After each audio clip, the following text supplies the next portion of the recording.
Good morning, praise Lord. नए साल का पहला संडे में आप सभी का स्वागत है। हम सब इकट्ठा हुए परमेश्वर के प्रेम की वजह से। तो चलिए आइए हम सब लोग प्रार्थना करेंगे परमेश्वर से। हमारे खुदावन यीशु मसीह, हम आपसे प्रार्थना करते हैं खुदावन, आज के सुंदर से समय के लिए पिता मनुष्य आप सबने इकट्ठा किया, पिता मनुष्य सबको इकट्ठा किया, पिता मनुष्य सबको लेकर आए, पिता मनुष्य उसके लिए हम आपको धन्यवाद करते हैं। पिता मनुष्य प्रार्थना करते हैं, पिता मनुष्य आज का समय पिता मनुष्य हमारे लिए अद्भुत हो रहने पाए। पिता मनुष्य आज पिता मनुष्य आज हम सबसे बातें करना, पिता मनुष्य आप हमें पिता मनुष्य सिखाना अपने वचन से, पिता मनुष्य कुछ नया सीखने पाए, पिता मनुष्य आपके संदेश जैसे प्रार्थना करते हैं। पिता मनुष्य प्रार्थना करते हैं पिता मनुष्य कि हम जो भी आराधना करेंगे पिता मनुष्य आपको भाने पाए, पिता मनुष्य आपको महिमा मिलने पाए। पिता मनुष्य प्रार्थना करते हैं पिता मनुष्य कि आज जो पिता मनुष्य हम सब संदेश सुनेंगे, पिता मनुष्य हमारे मन को पिता मनुष्य एक जगह एकत्रित करना, पिता मनुष्य हमारा मन पिता मनुष्य आपकी जगह लगा रहे। पिता मनुष्य ऐसी प्रार्थना करते हैं पिता मनुष्य जो भी डिस्टर्बेंस होते हैं पिता मनुष्य छोटी छोटी चीज़ों में प्रार्थना करते हैं आपकी सुरक्षा रहे, पिता मनुष्य आपकी कवरिंग पिता मनुष्य भवन के चारों ओर रहने पाए। पिता मनुष्य हम प्रार्थना करते हैं आपके लहू का बाड़ा बांधते पिता मनुष्य भवन के चारों ओर प्रार्थना करते हैं पिता मनुष्य सारी चीज़ों में पिता मनुष्य आपकी अगुवाई रहने पाए। सारी बातों को हम आपके हाथों में देते हैं, प्रभु यीशु मसीह के नाम से मांगते हैं, आमीन। सबको गुड मॉर्निंग। जय मसीह की। संडे सभा में आपका स्वागत है। यह साल की पहली संडे सभा है हमारी इस साल की।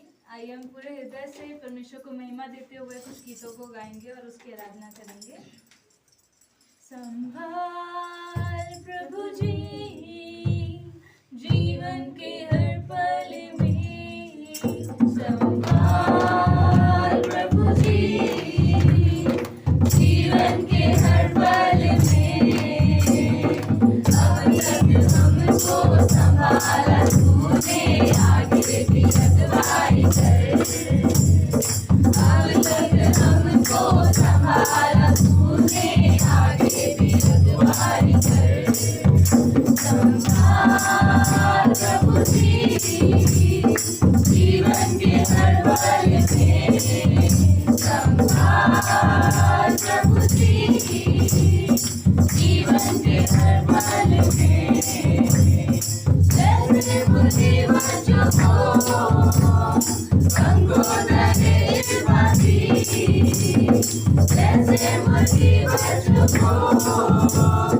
गंगोदरी बाजी, वैसे ही तेरी छाया शरण है हमारी, वैसे ही तेरी छाया शरण है हमारी, संभाल प्रभु जी जीवन के हर पल में, संभाल प्रभु जी जीवन के हर पल में, वादा ये तूने किया छोड़े न कभी मुझे, वादा ये तूने किया छोड़े न कभी मुझे, विचार रूप मेरा आगे तरफ विचार रूप मेरा आगे तरफ, संभाल प्रभु जी जीवन के हर पल में, संभाल प्रभु जी जीवन के हर पल में, सनातन यहोवा तू ही हमारा गढ़ है, सनातन यहोवा तू ही हमारा गढ़ है, तेरे वचन से मेरे जीवन में ज्योति जले, तेरे वचन से मेरे जीवन में ज्योति जले, संभाल प्रभु जी जीवन के हर पल में,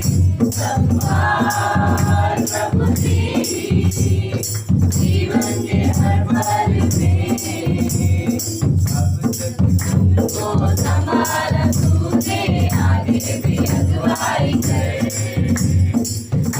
तक हमको संभाला तूने, आगे भी अगुवाई कर।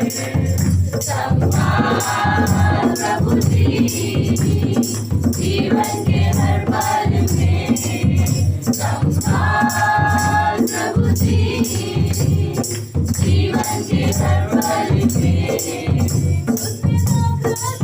उसने मेरी आत्मा को चंगा दिया, उसने ताकत से जुड़ेगा, मेरी आत्मा को चंगा दिया। गरीबों के किनारे जब कुआं पड़ा, गरीबों के किनारे जब कुआं पड़ा, उसने ताकत से जुड़ेगा।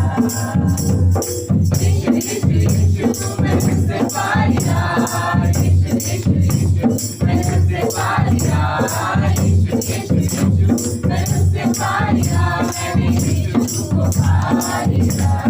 यीशु यीशु यीशु मैं तुझसे पा लिया, यीशु यीशु यीशु मैं तुझसे पा लिया, यीशु यीशु यीशु मैं तुझसे पा लिया, मैंने यीशु को पा लिया, मैंने यीशु को पा लिया। हाँ पिता प्रभु यीशु मसीह, आपने हमें पूरे साल संभाला है। पिछले साल पिता प्रभु यीशु मसीह आपने हमारी रक्षा करी है पिता, आपने हमारी देखभाल करी है पिता प्रभु। जैसे एक माँ अपने बच्चे को संभालती है पिता प्रभु यीशु मसीह, उसी प्यार के साथ में पिता प्रभु यीशु मसीह आपने हमें बढ़ाया है पिता। धन्यवाद देते हैं प्रभु यीशु मसीह, धन्यवाद देते हैं आपके प्यार के लिए पिता प्रभु। पिता धन्यवाद देते हैं सारी चीज़ों के लिए जो आप हमारे जीवनों में करते हो पिता प्रभु यीशु मसीह। हम सब यीशु मसीह दिल से आपको चाहते हैं पिता प्रभु यीशु मसीह, और आपकी आराधना करते हैं पिता। आपके नाम में पिता जिंदगी है प्रभु, और आपने हमें वो जिंदगी दी है पिता। हम धन्यवाद देते हैं प्रभु, धन्यवाद करते हैं पिता प्रभु यीशु मसीह। हम दिल से आपकी आराधना करते हैं प्रभु। हम सब मिलकर यीशु मसीह आपकी आराधना करते हैं और आपके लिए गाते हैं। धन्यवाद देते हैं पिता, धन्यवाद। चाहे तुमको दिल से गाने की मिलके, तेरे नाम यीशु नाम की जय। चाहे तुमको दिल से गाने की मिलके, तेरे नाम यीशु नाम की जय। जिस नाम में है जिंदगी, वो नाम है यीशु मसीह। जिस नाम में है बंदगी, वो नाम है यीशु मसीह। यीशु नाम, यीशु नाम, यीशु नाम, यीशु नाम, यीशु नाम, यीशु नाम की जय। यीशु नाम, यीशु नाम, यीशु नाम, यीशु नाम, यीशु नाम, यीशु नाम की जय। यीशु नाम में मिलती है क्षमा, यीशु नाम में मिलती है शिफा, यीशु नाम में मिलती है कृपा, यीशु नाम में करना दुआ, यीशु नाम में मिलती है क्षमा, यीशु नाम में मिलती है शिफा, यीशु नाम में मिलती है कृपा, यीशु नाम में करना दुआ, यीशु नाम, यीशु नाम।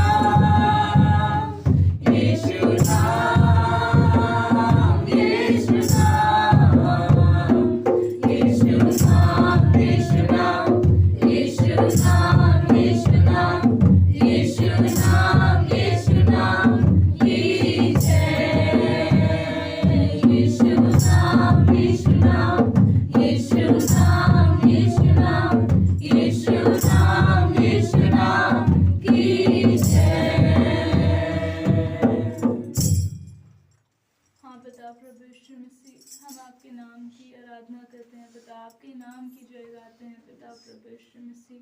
आपके नाम में पिता हमें क्षमा मिलती है, हमें शिफा मिलती है पिता प्रभु यीशु मसीह, और आपके द्वारा पिता प्रभु यीशु मसीह हमारे जीवन में कार्य होता है पिता। धन्यवाद देते हैं उस क्षमा के लिए जो आपने हमें दिया है पिता प्रभु यीशु मसीह। आपके जैसा कोई नहीं है पिता प्रभु यीशु मसीह, और आपके जैसा कहीं और कोई नहीं है पिता। हम धन्यवाद देते हैं पिता, हम सब मिलकर गाते हैं प्रभु, आपके नाम की आराधना करते हैं प्रभु यीशु मसीह। आपका नाम सब नामों में श्रेष्ठ है पिता प्रभु यीशु मसीह। ज़मीन आसमान सब में पिता प्रभु यीशु मसीह एक ही नाम है जो आराधना के योग्य है पिता, वो आपका नाम है। हम धन्यवाद देते हैं पिता और आराधना करते हैं दिल से पिता प्रभु यीशु मसीह, क्योंकि आपके जैसा कोई और नहीं है पिता। धन्यवाद देते हैं। तुम सा कोई नहीं, तुम सा कहीं नहीं, अब है पूरा यकीन, तुम सा कोई नहीं, तुम सा कोई नहीं, तुम सा कहीं नहीं, अब है पूरा यकीन, तुम सा कोई नहीं। यीशु मसीह ओ महिमा तेरी, गाए आसमान, गाए ज़मीन, यीशु मसीह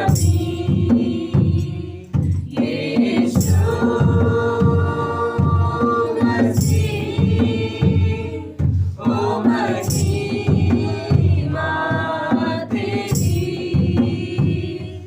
गाए आसमान, गाए ज़मीन, तुम सा कोई नहीं, तुम सा कहीं नहीं,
हैं पिता प्रभु।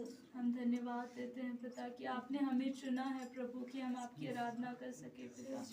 धन्यवाद देते हैं पिता कि आपने हमें इतनी भीड़ में चुना और अपनी संतान कहने का मौका दिया पिता प्रभु यीशु मसीह। हम दिल से आपकी आराधना करते हैं और आज इस समय में पिता हम सब पूरे हृदय को खोलकर आपके वचनों को सुनना चाहते हैं पिता प्रभु यीशु मसीह। पूरे समय को आप आशीष से भरिए पिता प्रभु आज की, और सबके हृदय में पिता अपने वचनों से कार्य करिए पिता प्रभु यीशु मसीह। सारी चीज़ों को आपके हाथों में सौंपते हैं पिता, आज के संदेश को आपके हाथों में सौंपते हैं प्रभु। आप अगुवाई करिए पिता प्रभु यीशु मसीह, और हम सभी को पास्टर जी के द्वारा आशीष दीजिए पिता। धन्यवाद देते हैं, आगे का पूरा समय आपके हाथों में सौंपते हैं, यीशु मसीह के नाम से मांगते हैं, आमीन।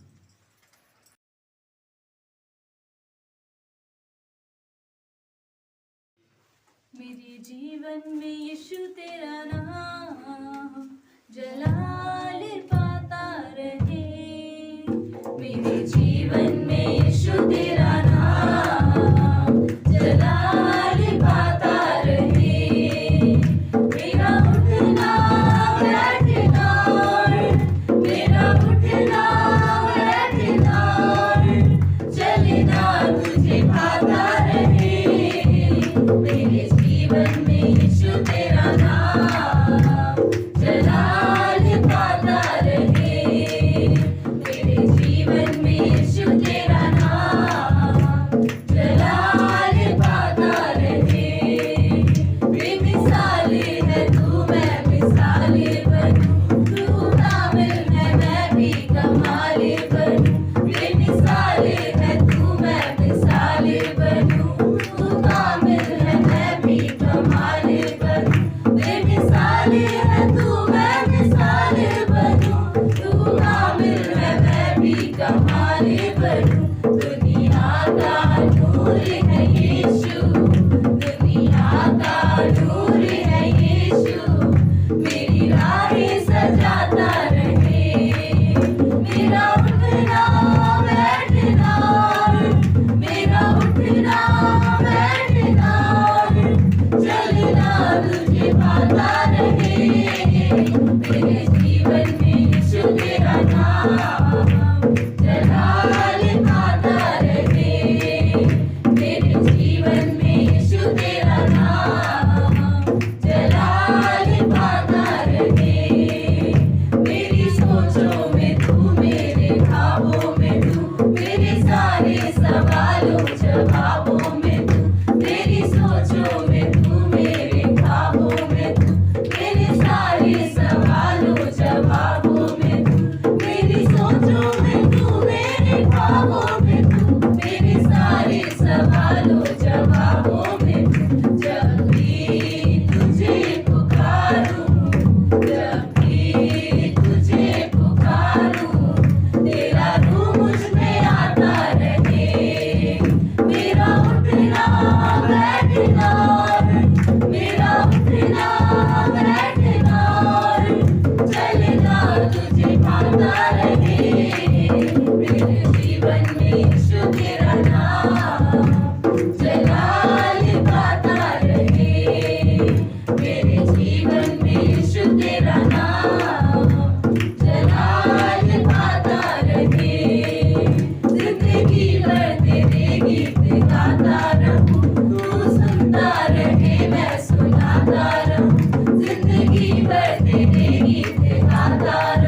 Good morning. एक बार नए साल की बधाई फिर से। परमेश्वर आपको आशीष दे इस साल में। हाँ, चलिए हम लोग पढ़ेंगे वचन भजन संहिता 119 का 100 से लेके 106 तक। ठीक है, पढ़े। लिखा है कि मैं पुरानियों से भी समझदार हूँ, क्योंकि मैं तेरे उपदेश को पकड़े हुए हूँ। मैंने अपने पाँव को हर एक बुरे रास्ते से रोक रखा है। तो भजन संहिता 119 का जो वचन 100 है, ठीक है, भजन संहिता 119 का वचन 100 से हम आगे देख रहे हैं। कहता है कि मैं पुरानियों से भी समझदार हूँ, क्योंकि मैं तेरे उपदेश को पकड़े हुए। उपदेश मतलब उसके वचन। ठीक है, भजनकार यहाँ पे लिख रहा है कि उसके वचन को पकड़े रखा मतलब छोड़ा नहीं उसने। छोड़ा नहीं मतलब उसने मतलब भूलने नहीं दिया खुद को। जब हम भूल जाते हैं तो निकल जाता ना हमारे पास से। कोई किसी को आपने पकड़ा है, कोई चीज़, कोई जानवर तो अच्छा नहीं रहेगा। हाँ, कोई चीज़ आपने पकड़ी हुई और आपके हाथ से फिसल जाती। मछली अच्छा उदाहरण, ठीक, वो फिसलती बहुत जल्दी। फिसल गई तो कहाँ चली जाएगी? वापस पानी में। अब आपके हाथ से निकल गई, आपके पास नहीं है। तो वो बोलता है कि मैंने वचन को पकड़ के रखा, मतलब भूला नहीं, उसने भूलने नहीं दिया, वो मेमोराइज करता रहा। कह रहा इसलिए मैं समझदार हूँ। किससे ज़्यादा? पुरानियों से भी। आगे कहता है मैंने अपने पाँव को हर एक बुरे रास्ते से रोक रखा है, जिससे मैं तेरे वचन के अनुसार चलूँ। यहाँ कह रहा है कि बुराई करने से अपने आप को रोका मैंने। सिर्फ पाँव को नहीं, हाथों को भी। हाँ, मतलब उदाहरण है, ये नहीं कि हम पाँव बुराई की तरफ जाएंगे पर हाथों से पाप करेंगे, वैसा नहीं है। मतलब उसने पाप करने से अपने आप को रोक रखा है। वचन 2, मैं तेरे नियमों से हटा नहीं, क्योंकि तू ही ने मुझे शिक्षा दी है। तेरे वचन मुझको कैसे मीठे लगते हैं, वो मेरे मुंह को मधु से भी मीठे हैं। वो मेरे मुंह में मधु से भी मीठे हैं। तेरे उपदेशों के कारण मैं समझदार हो जाता हूँ। परमेश्वर के वचन के कारण कह रहा है कि मैं समझदार हो जाता हूँ, इसलिए मैं सब मिथ्या के मार्गों से बैर रखता हूँ। 105, तेरा वचन मेरे पाँव के लिए दीपक और मेरे मार्ग के लिए उजियाला है। मैंने शपथ खाई और ठान लिया है कि मैं तेरे धर्म में नियमों के अनुसार चलूँगा। आइए प्रार्थना करते हैं। परमेश्वर, धन्यवाद देते हैं आपकी करुणा और दया के लिए। प्रभु, आपकी महिमा हो। परमेश्वर, आज के संदेश को आपके हाथों में परमेश्वर देते हैं। पिता, आपकी अगुवाई मांगते हैं। पवित्र आत्मा आपकी प्रभु यीशु उपस्थिति में, परमेश्वर आपकी अगुवाई में हम परमेश्वर प्रभु पिता आपके वचनों को, आपकी इच्छा को जानने पाएँ। प्रभु, हम आपके लोग हैं परमेश्वर। आपकी करुणा, आपकी दया परमेश्वर, आपका अनुग्रह हम पर लगातार प्रभु होता रहता है। पिता, इसके लिए धन्यवाद प्रभु। हम आपके लोग हैं परमेश्वर, आपके चुने हुए हैं, और हम आपसे आशा रखते हैं प्रभु परमेश्वर। हम आपसे आशा रखते हैं और आपकी ओर देखते हैं। ये जीवन आपने दिया है परमेश्वर, और प्रभु इस जीवन में प्रभु हमें सबसे ज़्यादा आपके वचन की आवश्यकता है परमेश्वर। सबसे ज़्यादा आपके मार्गदर्शन की आवश्यकता है। धन्यवाद देते प्रभु। हम सब प्रभु आप पर आशा रखते हुए प्रभु कि आज आप अपने वचनों के द्वारा हम सबके हृदय से बात करोगे प्रभु, और हमें आपके आनंद से भरोगे पिता। धन्यवाद देते परमेश्वर। आगे के समय को आपके हाथों में सौंपते हैं। प्रार्थना उद्धार करता है यीशु नासरी के नाम से, आमीन। बैठ सकते आप प्रभु।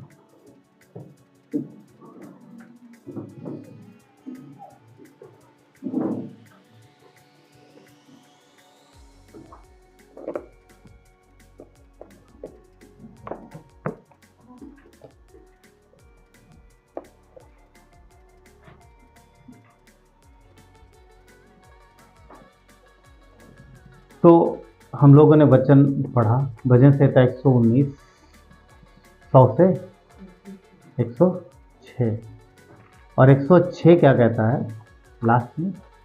मैंने शपथ खाई और ठान लिया है कि मैं तेरे धर्म में नियमों के अनुसार चलूँगा। नियम जो परमेश्वर ने दिए, नियम, आज्ञा जो परमेश्वर ने दी है। तो यहाँ पर इस भजन का लेखक कहता है कि मैंने ठान लिया है कि मैं तेरे नियमों के अनुसार चलूँगा। कहते हैं कि यह भजन संहिता 19 एजरा ने लिखा है। और मैं भी कुछ लोग बोलते हैं दाऊद ने लिखा है, तो ज़्यादातर कहते हैं कि एजरा ने लिखा है। और पर जिसने भी लिखा है, पर ये बड़ी कठिन परिस्थितियों में लिखा गया है, बड़ी विषम परिस्थितियों में लिखा गया। कहते हैं बेबीलोन से बंधुआई में जब उनको लेके जा रहे थे इजरायलियों को, उस समय ये वचन जो है वो लिखा गया उस समय। और बंधुआई में ले जा रहे थे, बंदी बना के ले जा रहे थे, तब उस समय उनसे छुप करके रात की रोशनी में, रात में रोशनी होती है, चांद की रोशनी में ये छुपा के लिखे गए। और उस समय वो दर्द तकलीफ वो सब देख रहा था, क्या क्या चल रहा था। ऐसे में वो परमेश्वर की ओर कहता है कि मैं तेरे वचन के अनुसार चलूँगा, मैंने ठान लिया है, जो मर्जी मैंने ठान लिया है। और यहाँ पर लिखा है कि मैं तेरे नियमों के अनुसार चलूँगा। तो यहाँ पर जो देखिए जो परिस्थितियाँ हैं, यहाँ पर देख रहे हैं कि अब कुछ सीन में बताने की कोशिश कर रहा हूँ। ये बहुत सारे लोग बंदी बना लिए गए हैं और बंधुआई में जा रहे हैं, यरूशलेम से निकाल के उन्हें लेके जा रहे हैं। रास्ते में उन्हें तकलीफ, उन्हें दंड है, और जो सैनिक हैं मतलब मारते पीटते हुए ऐसा ज़बरदस्ती लेके जा रहे हैं। बड़ी विषम परिस्थितियाँ वहाँ पर। ऐसे में ये कहता है कि चाहे जो हो, पर मैंने ठान लिया है कि मैं तेरे वचन के अनुसार ही चलूँगा। अब यहाँ पर एक बात देखो, इस व्यक्ति ने, ये जो भजनकार है, और भी लोगों ने, वहाँ पर और भी लोग होंगे, उन्होंने ज़बरदस्ती, यानी उनको किसी ने ज़बरदस्ती नहीं किया कि तुम परमेश्वर के वचन के अनुसार चलो। किसी ने नहीं कहा उसको कि तू ऐसा कर, पर उसकी आत्मा ने आनंद से, उसने प्रेम से कहा कि मैंने ठान लिया है, मैं परमेश्वर के वचन के अनुसार चलूँगा। कोई फोर्स नहीं कर रहा वहाँ पर, कोई फोर्स नहीं कर रहा कि तुम्हें किस तरीके से जाना, क्या करना है, पर आनंद से उसने स्वयं से, स्वेच्छा से उसने निर्णय लिया है कि मैं तेरे वचन के अनुसार चलूँगा। ठीक है। तो पॉइंट ये है, जिस विषय में बात कर रहे हैं वो ये है कि परमेश्वर का भय, यानी परमेश्वर का आदर, यानी परमेश्वर की आज्ञा जो मानना है, वो आनंद से मानना है। आनंद से मानना है, दबाव में नहीं, डर में नहीं, किसी प्रेशर में नहीं, परंतु आनंद के साथ, स्वेच्छा से। और ये बहुत अच्छी बात। क्यों? क्योंकि देखिए दो व्यवस्था दिखती हैं दुनिया में, दो व्यवस्था दुनिया में मतलब हमारे बीच में दिखाई देती है। कैसे? एक जो संसार की व्यवस्था, संसार के रूल्स, वहाँ पर क्या नियम है और रूल्स है। नियम मतलब नियम और दंड है, एक आज्ञा है, दंड है, आज्ञा है, दंड है, राइट। ऐसा दिखने में आता है। और वहाँ पर यह है कि अगर कुछ करने के लिए कहा जा रहा, नहीं करोगे तो ये फिर, अगर आप करते हो तो ठीक है, अगर कुछ गलत हुआ तो ये दंड मिलेगा। थोड़ा बहुत पुराने नियम में कई बार ऐसा देखते हैं वचन में ना, कि अगर आज्ञा है तो आशीष है, पर साथ में दंड है। मगर एक चीज़ और है, हम देखते हैं कि यहाँ पर जो दिखाई देती है व्यवस्था, संसार की व्यवस्था, उसमें चुनाव नहीं है, उसमें करना ही करना। उसमें ये नहीं है कि नहीं आपकी इच्छा हो तो, ऐसा नहीं है। चूज नहीं कर सकते, चुनाव नहीं कर सकते, मानना ही मानना है। मगर दूसरी जो है वो परमेश्वर की व्यवस्था है, जो प्रेम की व्यवस्था है, जो प्रेम की है, जो आदर की, जो आदर मतलब जो प्रेम की व्यवस्था है, और जिसे हम आदर से और हृदय से और स्वेच्छा से मानते हैं, किसी के दबाव में। तो यहाँ पर जो वचन लिखे गए हैं वो दबाव में नहीं लिखे गए, उसने खुद से निर्णय लिया है भजनकार ने कि चाहे जो हो मेरे जीवन में, मैं तेरे वचन के अनुसार ही चलूँगा, मैं तेरे वचन के अनुसार चलूँगा। और मैं तेरे वचन को सीखने के लिए और जानने के लिए मैं निरंतर प्रयास करूँगा। यदि आप पढ़ोगे इस पूरे भजन संहिता 19 को, तो इसमें ज़्यादातर वचन पे जोर दिया गया। वचन के विषय में बहुत बात करेगा। भजन संहिता 119 पढ़िए आपको। आपको हर पैसेज में आपको 8 वचन मिल जाएंगे, मगर उसमें भी आपको ज़्यादातर हमें बताता है कि वचन के विषय में, क्यों? क्योंकि वो कहता है कि तेरे वचन मुझे बहुत मीठे लगते हैं, बहुत अच्छा लगता है, उसको अच्छा फील हो रहा है। किसको? भजनकार को। तो कह रहा है कि मैं जबरदस्ती नहीं, मैं दिल से अपनी मर्जी से तेरे पीछे करूँगा। और विश्वासी जीवन में परमेश्वर यही चाहता है हमसे। आप यीशु ने थोपा नहीं, हमारे स्वेच्छा दी। वो बोलता है कि प्रेम के साथ आज्ञा माना, जबरदस्ती नहीं। अगर जबरदस्ती आज्ञा माना तो फिर क्या माना? अगर जबरदस्ती आदर किया तो फिर क्या किया? वजह से 119 का 103 अगर हम पढ़ते हैं तो वहाँ पे लिखा है कि तेरा वचन, अभी हमने जो पढ़ा कि तेरे वचन मुझको कैसे मीठे लगते हैं, वे मेरे मुंह में मधु से भी मीठे हैं। जो वचन परमेश्वर ने दिए हैं, जो आज्ञाएं परमेश्वर ने दी है, जो नियम परमेश्वर ने दिए हैं कि तुम ये करो, तो भजनकार कह रहा है कि बड़ा अच्छा लगता है उससे ये सब करना बड़ा अच्छा लगता है। और अच्छा तब लगता है, पता, आज्ञा तब ही हृदय को आनंदित करती है जब हम आज्ञा देने वाले का आदर करते हैं, उसके प्रति प्रेम मन में रखते हैं, उसके प्रति आदर रखते हैं और उससे हम बहुत ज़्यादा सम्मान देते हैं और उससे बहुत ज़्यादा प्रेम करते हैं। तभी उसके द्वारा कही हुई बात या दिया हुआ आदेश हमें आनंदित करता है। क्या कभी ऐसा फील किया? चलो थोड़ा सा हम लोग व्यवहारिक बात करेंगे। क्या अपने जीवन में कभी ऐसा आपने नोट किया जिस आदमी को आप पसंद नहीं करते? एक कहावत है कि वो फूटी आंख नहीं भाता है ना, नॉर्मल शब्द है यार, ये आदमी मुझे फूटी आंख भाता नहीं। ठीक, कभी ऐसा हुआ है कि उसने कुछ कहा करने के लिए और आपको बड़ा आनंद आया? हाँ बहुत अच्छा है। जब वो व्यक्ति ही नहीं पसंद है तो उसकी हर बात बुरी लगेगी, पर जो व्यक्ति पसंद है उसकी हर बात अच्छी लगती है। बहुत बढ़िया उदाहरण मिलता, पता क्या? माँ और बच्चे का। बेटा चाहे जितना नालायक हो, पर माँ को उसकी हर हरकतें यानी हर आदतें अच्छी ही लगती हैं। पर वही बेटा पड़ोसियों की नज़र से देखो तो उसी बच्चे को, है ना, बहुत ही नालायक, ऐसा लोग बोलेंगे। तो माँ को क्यों अच्छा लगता है? कि माँ प्रेम करती है। आपको पता है परमेश्वर ने अपने प्रेम की तुलना किसके प्रेम से किया है? संसार में जब उसे कोई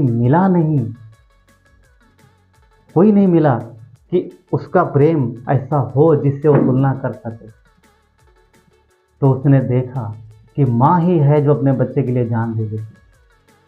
कई बार, आज की माँ नहीं बात कर रहा, आज भी बहुत सी माँ ऐसी हैं जो करती हैं, बहुत से तो बात मत करो, ठीक है। तो उसने देखा कि माँ ऐसी है जो अपने बच्चे के लिए कुछ भी करने के लिए तैयार हो जाती।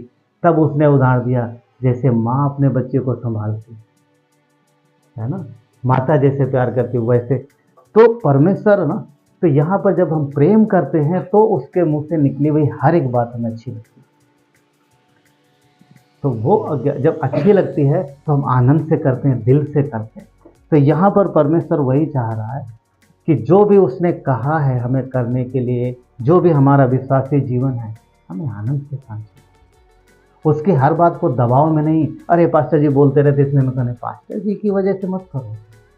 परमेश्वर कहता है इसलिए करो। संगति में इसलिए नहीं आओ कि लोग बुलाते हैं, या फिर नहीं पास्टर जी बुरा मानेंगे, लोग बुरा मानेंगे, इसलिए मत आओ। इसलिए आओ कि परमेश्वर ने कहा आने, इसलिए आओ कि हम उसके साथ फेलोशिप करते हैं। हम लोगों के साथ करते हैं ऑफकोर्स, पर हम परमेश्वर के साथ फेलोशिप करते हैं। हमें इसलिए आना है कि ये परमेश्वर की इच्छा है, उसने हमें काम दिया। विश्वास योग्य हमें इसलिए नहीं रहना है कि ताकि लोग हमारी तारीफ करें, विश्वास योग्य हमें इसलिए रहना है कि परमेश्वर हमारी तारीफ करें। हम संगति में हो, या हम घर में हो, या हम काम पर हो, या हम ऑफिस में हो, कहीं पर भी हो, हम परमेश्वर के अपने आप को ऐसा समझें कि परमेश्वर हमारे सामने है, तो फेथफुल रहना, छोटी छोटी चीज़ों में विश्वास योग्य रहना। सुनो, अभी परमेश्वर मुझे याद दिला रहा था, मैं बोल रहा, अभी मैं बाज़ार को गया था सब्जी लेने, तो मटर लिया मैंने, मटर ना, तो हम सब जानते हैं बाज़ार में भीड़ होती है। उसने मटर तौल दिया, मैंने उठा के थैले में डाल दिया और उसके बाद किसी और की तौलने लगा। मैं उसे पैसे दे रहा हूँ, पैसे ले नहीं रहा क्योंकि और सामान दे रहा। उसने एक दोबारा से उतनी ही मटर तौल के मुझे फिर दे दी, रख दिया मेरे आगे और फिर पैसे ले लिए। पहले वाली मेरे थैले में है और दूसरा फिर उसने तौल के रख दिया। अब बड़े आराम से वो मटर में डाल सकता था, थैले में लेके आ जाता। वो भूल गया, उसे पता ही नहीं। पर मुझे इतना तो पता है, ये नहीं, इसको नहीं पता, अगल बगल वालों को नहीं पता, तो परमेश्वर तो देख रहा ना। तो 30-40 रुपये में विश्वास रहेगा क्या? हाँ, तो मैंने वो मटर वापस की उसको, भैया आपने दे दिया, मैंने ऑलरेडी डाल दिया। तो बोलते मैं भूल गया। ठीक, समझ पा रहे? तो आम व्यवहारिक जीवन में एक छोटा सा उदाहरण बताओ, अभी भी मुझे याद आ गया। इसलिए आम व्यवहारिक जीवन में भी हमें याद रहे, कोई देखे या ना देखे, पर हमारा परमेश्वर हमें देखे। हाँ, छोटी छोटी चीज़ों में विश्वास योग्य रहता। तो एक बात, वो जबरदस्ती करने के लिए नहीं बोलता है। कई बार आप देखोगे कि बहुत ऐसे काम तो जबरदस्ती कराया जाता है। हाँ, और सबसे बड़ा उदाहरण पता है क्या मिलता है? गर्मियों की छुट्टियों में बच्चों को दिया गया होमवर्क स्कूल के द्वारा जो दिया जाता है। बच्चे इधर प्लान करते हैं, 1 महीने की छुट्टी होगी, हम नानी घर जाएंगे, हम मौसी घर जाएंगे, हम पिकनिक जाएंगे, हम इधर घूमने जाएंगे, उधर घूमेंगे, दोस्तों साथ मस्ती करेंगे, खूब एंजॉय करेंगे। उधर स्कूल प्लान करता है, कितने दिन है इनके पास? हाँ, 1.5 महीना। हाँ, 1.5 महीना घूमेंगे, एंजॉय करेंगे। एक काम करो, ये दे दो इतना, इसका हिंदी कितना दो, इंग्लिश कितना दो, इसका पूरा सिलेबस ये दे दो। अब बच्चा देख, अरे बाप रे, इतना सारा। हाँ, बोझ, वो बोझ लगता है उस समय, एक्चुअली बोझ लगता है उन दिनों में, छुट्टियों में। बाकी तो जैसा तैसा, मगर है ना, बोझ लगता है ना। सबने किया, हम सब ने किया, और करना ही पड़ता। वहां पर पता है क्या है? चुनाव नहीं है आपके पास कि आप उस होमवर्क को नहीं करेंगे, कोई ऑप्शन नहीं। आप नानी के यहाँ जाओ या ना जाओ, दोस्तों के साथ मस्ती करो या ना करो, घूमने जाओ या ना जाओ, आपको होमवर्क करना ही करना है। और ये सिर्फ बच्चों के ऊपर नहीं है, ये प्रेशर माता पिता के ऊपर भी रहता है कि वो होमवर्क आपको कराना ही कराना 100%। तो ये क्या है, यहाँ हम बच नहीं सकते, यहाँ बच्चे बच नहीं सकते। ये दबाव है, ये प्रेशर, ये दबाव है। मगर परमेश्वर इस तरीके से करने के लिए नहीं कहता। संसार ऐसा करता है, दुनिया में ऐसा बहुत सारी जगहों पर होता है। तो परमेश्वर कहता है तुम इस तरीके से जो मैंने होमवर्क दिया वो मत करो, डेली शेड्यूल इस तरीके से मत पढ़ो। नहीं, और ये पढ़ने पड़ेगा, नहीं तो तलवार लटक रही। नहीं, आनंद के साथ हम पढ़ते हैं, जॉय के साथ। क्यों? क्योंकि जितना हम वचन पढ़ेंगे उतना हम वचन को जानेंगे। और यीशु कौन है? हाँ, तो जितना हम वचन के स्टडी करेंगे, जितना हम पढ़ेंगे, जितना हम ओबे करेंगे, जितना आज्ञा मानेंगे, उतना तो हम आगे बढ़ेंगे। तो ये आनंद के साथ करना है। हाँ, दबाव के साथ, प्रेशर के साथ नहीं। पर संसार यही करता है। दरअसल पता क्या होता है, लोगों को आदत पड़ जाती है उस तरीके से जीने में। स्कूल में होमवर्क नहीं किया तो मार पड़ेगी, खेलने गए मतलब कुछ भी कुछ बात नहीं मानी तो मार पड़ेगी। तो कई बार ये आदत पड़ जाती है। तो कई बार अनुग्रह और प्रेम की भाषा समझ नहीं आती। हाँ, अरे परमेश्वर कुछ कल कर लेंगे, होता है। आज थोड़ी ठंडी ज़्यादा हो रही, अगले हफ्ते चले जाएंगे, है ना? ऐसा होता है बहुत बार। छोड़ो, क्यों? क्योंकि यहाँ पर छड़ी नहीं है। हाँ, ऐसा लगता है। पर परमेश्वर चाहता है तुम छड़ी के दबाव से नहीं, स्वयं प्रेम की वजह से आओ, प्रेम की वजह से पढ़ो। अब यहाँ पर हम देखते हैं कि परमेश्वर कुछ करने के लिए कहता है। अब देखना ये है कि दबाव की वजह से करना है या जॉय की, आनंद की वजह से, है ना? आनंद की वजह से। क्या यहाँ पर, क्या प्रेम की व्यवस्था में आज्ञा नहीं है? क्या प्रेम की व्यवस्था में ताड़ना नहीं है? परमेश्वर ना, पढ़ के देखो, बोलता है जो ताड़ना भी देता है, मगर ये प्रेम में, प्रेम में। हाँ, वो एक बात, वो हमें समझना है। परमेश्वर कहता है कि आनंद और प्रेम के साथ हमारी आज्ञा मानो, वो ज़्यादा आनंदित है ना? मत्ती का 21 अध्याय, कुछ समय के लिए मत्ती 21,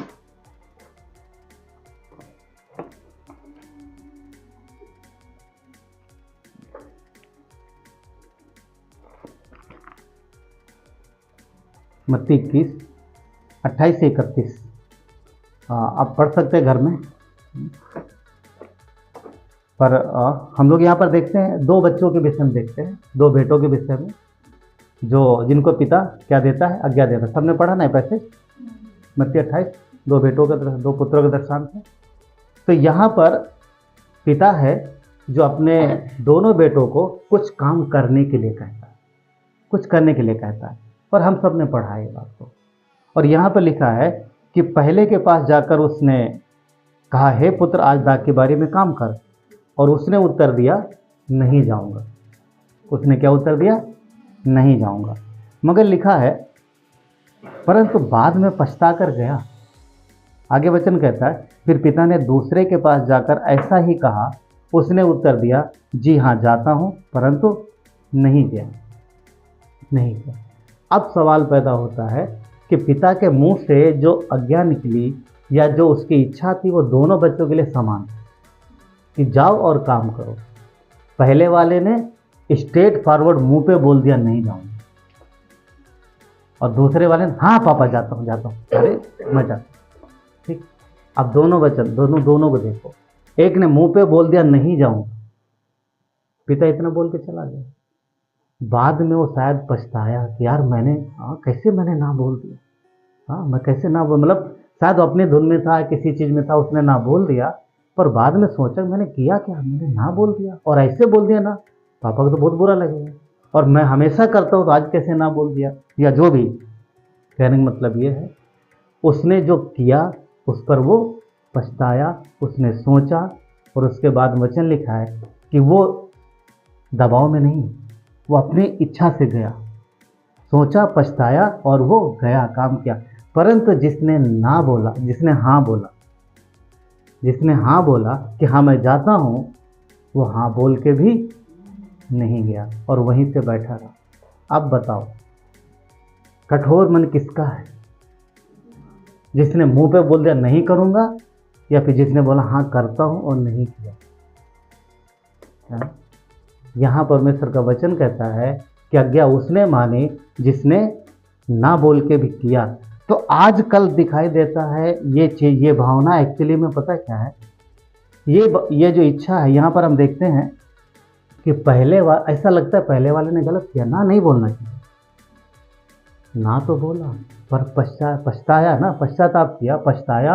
और मैं समझता हूँ शायद उसने बाद में माफ़ी भी मांगी होगी, तो पापा मुझे क्षमा करो, मैंने पता नहीं कैसे बोल दिया, और गया। वो नम्रता, स्वेच्छा से गया, वो स्वेच्छा से गया, कोई दबाव नहीं, कुछ नहीं। और मुझे लगता है कि जितना पापा ने कहा उससे बढ़ के काम किया होगा। क्यों? क्योंकि उसे दुख था कि मैंने ना बोला। और दूसरा वाला वो नहीं गया। तो पहले वाले ने जो बिना दबाव के, बिना प्रेशर के परमेश्वर की इच्छा पूरी की, पिता की इच्छा पूरी की, तो परमेश्वर वैसा चाहता कि हम क्या करें, हम स्वेच्छा से करें। कई बार कुछ विश्वासी ऐसे होते हैं, तो मैं देखता हूँ, मैं क्या सबको पता है, अक्सर ऐसा होता है कि शुरू में विश्वासी लोग ध्यान नहीं देते, आज्ञा उल्लंघन करते हैं, नहीं ध्यान देते। मगर जब उस प्रेम को समझते हैं, जब उन्हें पता चलता है, जब वो समझ पाते हैं कि मैंने क्या गलत किया है और परमेश्वर मुझसे कितना प्रेम करता है, तो बाद में वो अच्छा जीवन जीने लगते हैं, बाद में आज्ञाओं को मानने लगते हैं। ये अच्छी बात, ये वही चरित्र है, मैंने दिखाई देता है, हमें आज दिखाई देता है, हमारे अंदर, आपके अंदर। कई बार हम सब ने पहले बहुत डिसोबे किया, राइट? डिसोबे मतलब बहुत सारा हमने आज्ञा उल्लंघन किया, मगर जब समझ में आता नहीं ये तो सही नहीं है, तो फिर हम माफ़ी मांगते हैं, पश्चाताप करते हैं और आगे बढ़ते हैं। तो ये, और दूसरा जो है हाँ करता रहता है, परंतु हिलता नहीं अपनी जगह, जहाँ पर है वहीं पर। ये ढिठाई है, ये ढीठपना है। और परमेश्वर कहता है कि उसने उसकी इच्छा को पूरा नहीं किया, उसने दुखी किया। किसको? अपने पिता को। तुरंत तो पिता खुश हो गया, हाँ बेटा ये लायक जाएगा, पर परिणाम क्या निकला? जहाँ था वो वहीं पर है, घर से बाहर ही नहीं निकला। तो ये अच्छा नहीं है। और आजकल हम देखते हैं कि ये आत्मा आज नहीं है, पहले से भी हम आज हैं इस समाज में, इसलिए हम देख पा रहे हैं, जो हमारे पुरखा होंगे पहले भी होगा ना। तो ये आत्मा मिलती है, बच्चों में पाई जाती है, ये सब में पाई जाती है। हाँ बोलेंगे पर ना नहीं करेंगे, बहाने बहुत रहेंगे, भूल गए, टाइम नहीं मिला, ये हो गया, वो हो गया, बहुत सारी चीज़ें होती हैं, परंतु परिणाम क्या निकलता पता नहीं किया। नहीं कि वो दुखी करता है, वो दुखी करता है ना, वो अच्छी बात नहीं है, वो अच्छी बात नहीं। क्यों? क्योंकि जब स्वेच्छा से देखो, जब हम प्रेम करते हैं तभी हम आज्ञा मानते हैं, है ना। अब प्रेम इंसानों से भी हो सकता है और वस्तुओं से भी हो सकता है, हो सकता है, हो सकता है। तो जिससे प्रेम करेंगे उसकी आज्ञा मानते हैं। हाँ, ठीक है। आजकल किससे प्रेम करते ज़्यादा? सबको पता है, उसकी बात ज़्यादा मानते हैं। शाम को सोने से पहले दंडवत करेंगे, उठते ही फिर उसी को दंडवत करेंगे और दिन भर उसी के साथ रहेंगे। हाँ, हाँ, समझ रहे हैं सब? हाँ, ये टेक्नोलॉजी का ज़माना है, इससे अलग नहीं हो सकते ना। परमेश्वर से पहले वही आता है। आजकल तो परमेश्वर भी उसी में मिलता है, और मिलता नहीं, पहले बाइबल मिलता था, आजकल कहाँ मिलता है ना, बहुत सारे पर पॉइंट ये है कि स्वेच्छा से उसने के वचन क्या कहता है कि मैंने ठान लिया है कि मैं अपने पैरों को बुराई से पीछे करूंगा, बुराई करने से पीछे रहूंगा। जब पता चल जाता है कि ये चीज़ें अच्छी नहीं हैं, तो ये हमारे लिए रुकावट है, ये हमारे विश्वासी जीवन में रुकावट पैदा कर रही है, हमारे पिता को पसंद नहीं।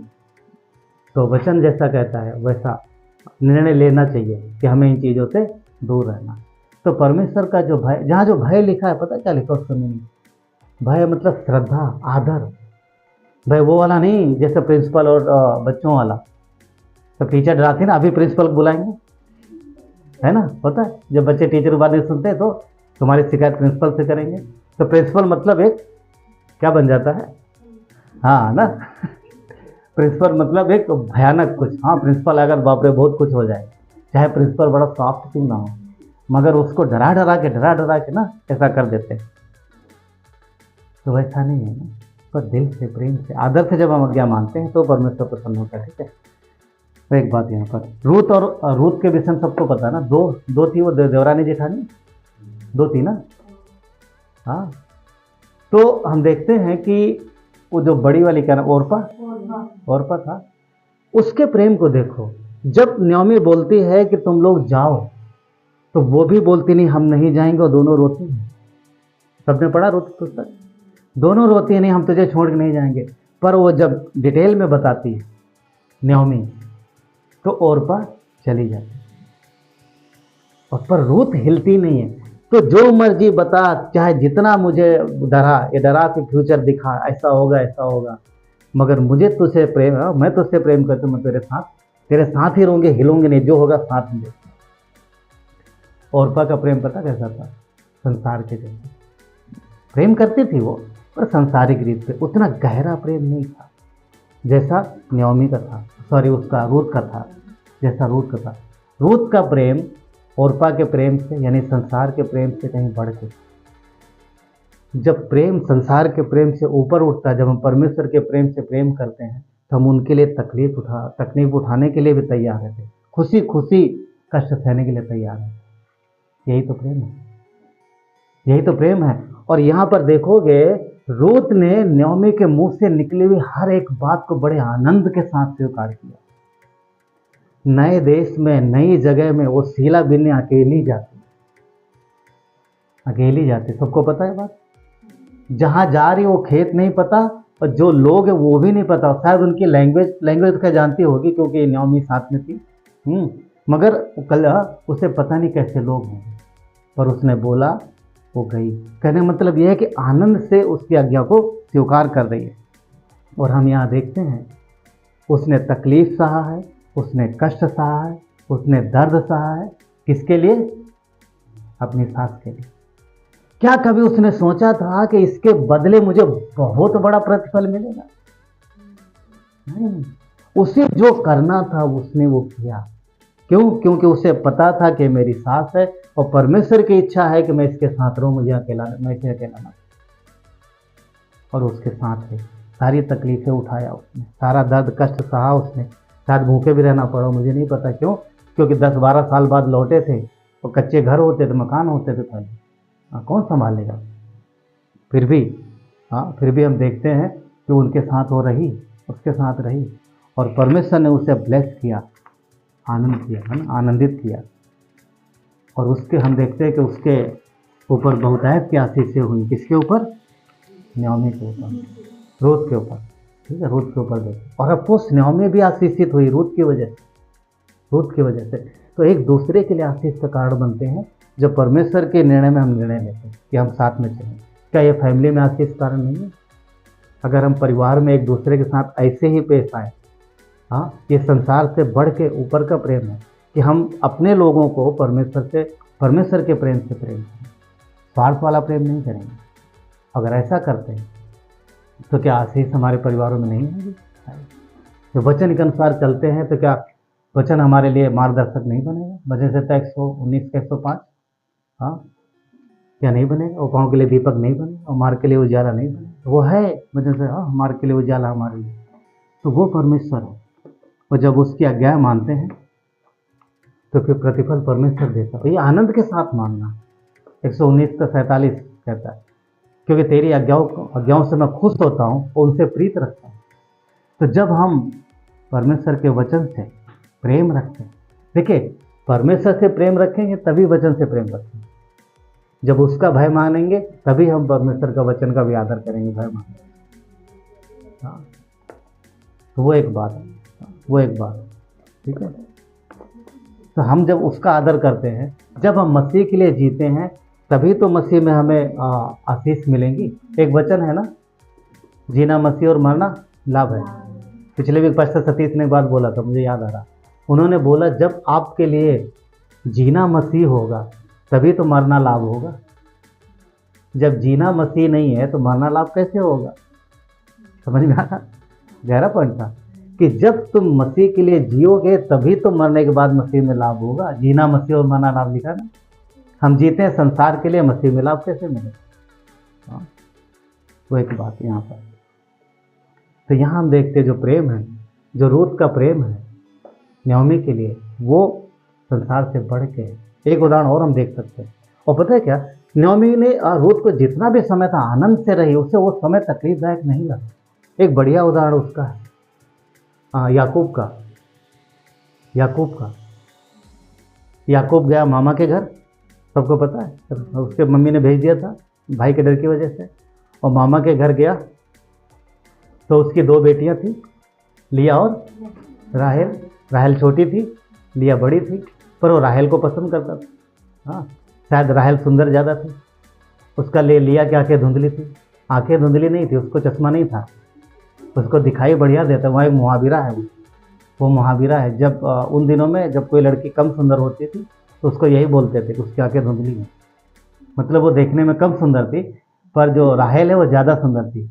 एक्चुअली में वो भी है ना, मतलब कहावत है कि प्यार अंधा होता, प्रेम अंधा होता है ना।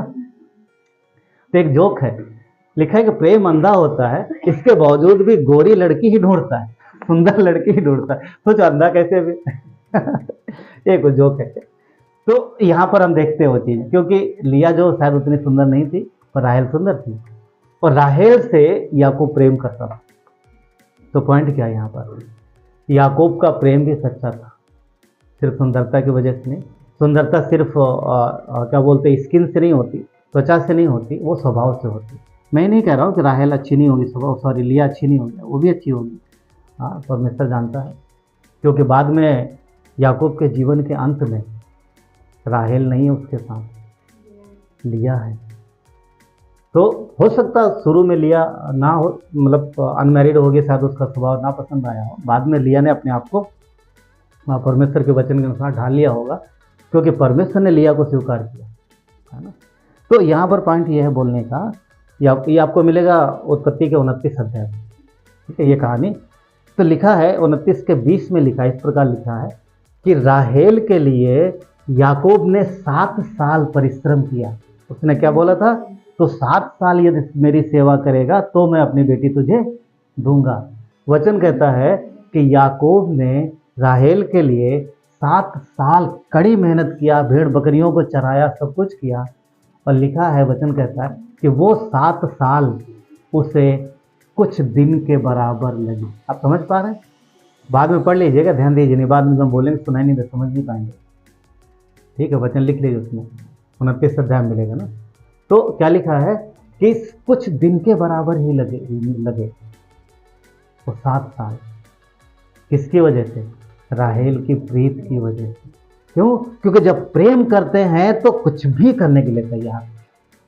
वही प्रेम तो कह रहा परमेश्वर करने के लिए। हाँ, तो याकूब राहेल से इतना प्रेम करता था कि 7 साल उसके लिए कुछ भी नहीं लगे। पर मामा उसका बड़ा चालाक था, हम सब जानते हैं ना, बड़ा चालाक था। उसने राहेल के जगह लिया को दे दिया। हाँ, एक्चुअली लगता है उसने लिखा है 7 साल, ऑफकोर्स 7 साल उसने जॉय से किया, आनंद से किया। और कुछ ही समय उसको लगा कि थोड़ा ही समय लगा। हाँ, और उसने बड़ी मेहनत की। मगर क्या बोलते उसने, क्या नाम उसका मामा का, लाबान ने क्या किया, चीटिंग की। उसने लिया की शादी पहले कर दी उसके साथ, और बाद में फिर बोला अगर तू 7 साल और करेगा तो राहेल तेरी। ठीक है, हालांकि 1 हफ्ते बाद उसकी भी शादी उससे कर दी, दोनों उसकी हो गई। मगर उसके बाद 7 साल और उसे उसके लिए मेहनत करनी थी। टोटल मिला के कितना, खैर बाद के सालों के लिए नहीं लिखा है, बाद के साल के विषय में परमेश्वर बात नहीं करता। पर पहले के जो 7 साल थे उनके विषय में परमेश्वर कहता है कि वो 7 साल बड़े थोड़े लगे। ये पता है क्या, ये सच्चा प्रेम। और वो भेड़ बकरियों को चराता था, क्या कम खतरा था, कम मेहनत थी? दाऊद कहता है कि मैंने भेड़ बकरियों को चराते समय शेर के मुंह से, भालू के मुंह से मेमने को छीना है। तो क्या ये परिस्थिति याकूब के सामने नहीं आई होगी भेड़ बकरी चराते समय? कहने मतलब जानवरों का खतरा, लोगों का खतरा था उस समय चरवाही में। पर वो सब खतरा, वो सब उसने बड़े आनंद के साथ सह लिया। किसकी वजह से? प्रेम की वजह से। आजकल के प्रेमी हाँ, तारे तोड़ लाएंगे, चांद पर क्या क्या बोलते ले आएंगे, और कुछ भी करने को बोलो, जरा सा भी करने पर तो पीछे हट जाते हैं ना। उसको तो आजकल स्वार्थ ही भरा प्रेम, स्वार्थ भरा प्रेम। तो परमेश्वर सच्चे प्रेम की बात करता है। 1 कुरिन्थियों 13 अध्याय में जाएंगे कुछ समय के लिए, कुछ मिनट हम लोग। 1 कुरिन्थियों 13 अध्याय, थोड़ा प्रेम के विषय में देखते हैं।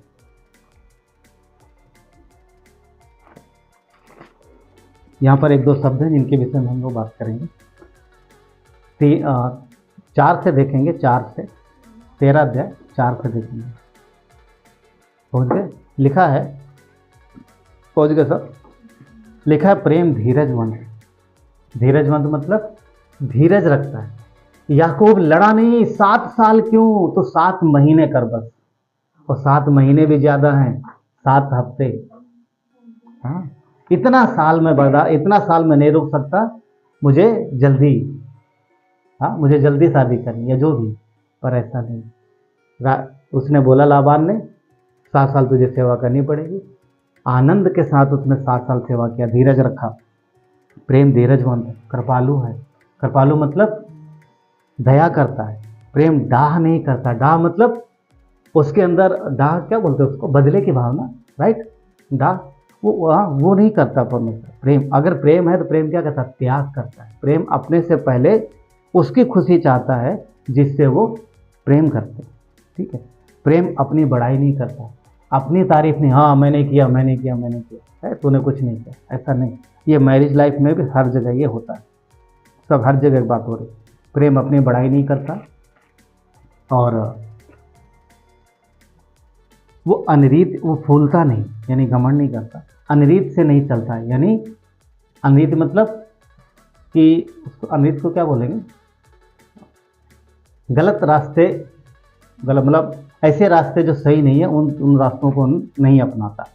और आगे लिखा है वो अपनी भलाई नहीं चाहता, वो खुद की भलाई नहीं चाहता। वो किसकी भलाई चाहता है?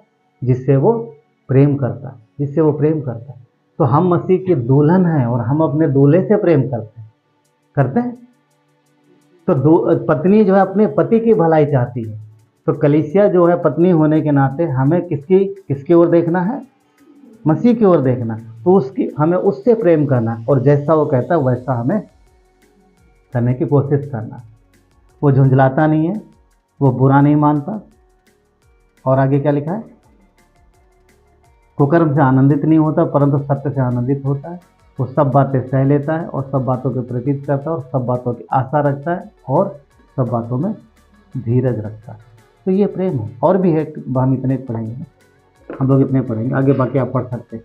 तो प्रेम जो है वो अपने, जिससे वो प्रेम करता है उससे खुशी होता है, उसकी खुशी में खुश होता है। और हम यहाँ पर देखते हैं तो और वो व्यक्ति फिर आनंद से आज्ञा मानेगा, आनंद से बात मानेगा। तो यहाँ पर हम देखते हैं याकूब के जीवन में परमेश्वर के प्रति हमारा प्रेम कुछ ऐसे ही है। उसने हमसे कोई शर्त नहीं रखी, उसने हमसे कोई त्याग करने के लिए नहीं कहा, उसने हमसे प्रेम किया।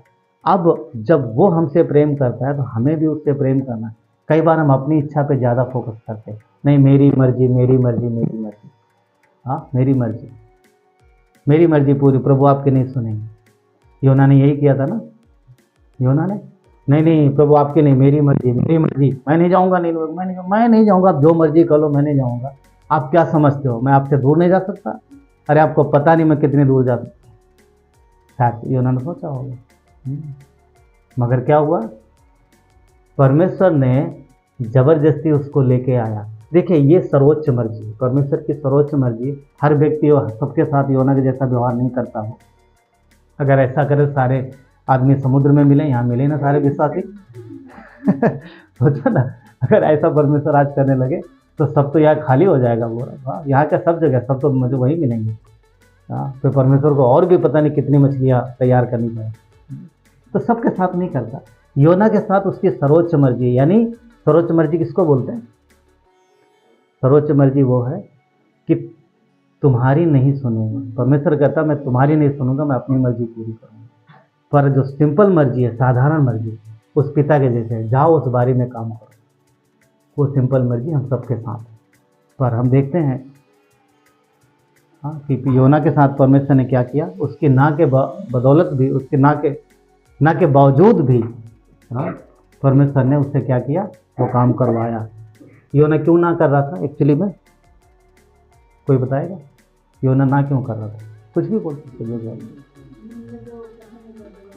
यस, निनवे को पसंद नहीं करता था क्योंकि निनवे के लोग दुष्ट थे, उन्होंने इजराइल को सताया था, वो उसके दुश्मन थे और परमेश्वर उनको बचाना चाहता था। पर योना उनको चाहता था मर जाए, सब खत्म हो जाए।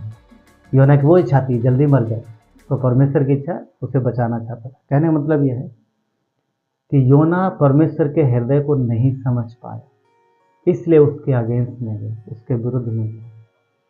कई बार हम लोग भी उसके प्रेम को समझ नहीं पाते हैं, इसलिए हम उसकी परमेश्वर की इच्छा से अलग कुछ करते हैं। जो हमारा मन होता वो हम करते हैं। योना क्या कर रहा था? जो उसका मन था, वो नहीं कर रहा था जो परमेश्वर चाह रहा था। तो कई बार ऐसा होता है कि विश्वासी होने के बावजूद भी हम वो करते हैं जो हमारा मन करता है। परंतु जबकि नए साल की शुरुआत है और परमेश्वर ने हमें नया साल दिया है आगे बढ़ने के लिए, तो हम निर्णय ले सकते हैं कि हम अब अपनी सोच के अनुसार कम से कम कोशिश करेंगे कि ज़्यादा से ज़्यादा परमेश्वर की इच्छा अनुसार आगे बढ़ें, ताकि उसका आनंद हम तक पहुँचे, ताकि उसके प्रेम को हम जान सकें, उसकी भलाई हम पर आए और उसका आशीष हम पर आए, हम जान सकें उसको। और जब हम ऐसा करते हैं तो हम प्रसन्न भी रहेंगे। क्योंकि इब्रानियों का 10:38 कहता है, मेरा धर्मी जन विश्वास से जीवित रहेगा, यदि वो हट जाए तो मेरा मन उससे प्रसन्न नहीं होगा। अगर हम परमेश्वर की इच्छा अनुसार जाएंगे तो परमेश्वर की आशीष से हमारे ऊपर आती और हम प्रसन्न होते हैं और परमेश्वर भी प्रसन्न होता है। पर अगर परमेश्वर की इच्छा से पीछे हटते कई बार, तो परमेश्वर हमारे कामों से खुश नहीं होता, विश्वासियों के कामों से खुश नहीं होता जो काम करते हैं। अगर हम देखें, लिखा है कि यीशु ने बोला किसने परमेश्वर को आज्ञा मानी, मतलब किस बेटे ने आज्ञा मानी, तो लिखा है उसने जो ना करके हाँ किया, तो उसने आज्ञा मानी, उसने प्रसन्न किया। तो अफकोर्स हम कामों से परमेश्वर को प्रसन्न नहीं कर सकते, नहीं एक्चुअली ये उद्धार के विषय में जाता है, पर हम कामों से परमेश्वर को आदर देते हैं और कामों से उसे प्रसन्न करते हैं, क्योंकि हम अच्छे से काम करेंगे तो परमेश्वर हमसे खुश भी रहता है। क्योंकि अगर हम बुराई की ओर जाएंगे तो हमसे खुश नहीं रहेगा। तो इन दिनों में जबकि हम शुरू कर रहे हैं साल को, तो निर्णय लें कि हम परमेश्वर की आज्ञा को डर की वजह से नहीं, भय की वजह से नहीं, परंतु प्रेम से और आदर से मानेंगे। जैसे रूत ने माना, जैसे राहेल याकूब ने लिया के लिए वो सेवा की, तो उस तरीके से हम सेवा कर सकते हैं, परमेश्वर के पीछे बढ़ सकते हैं। वो परमेश्वर है। क्योंकि भजन संहिता 119 का 104 क्या कहता है, कोई है वहाँ पर? भजन संहिता 119 का 104 क्या कहता है?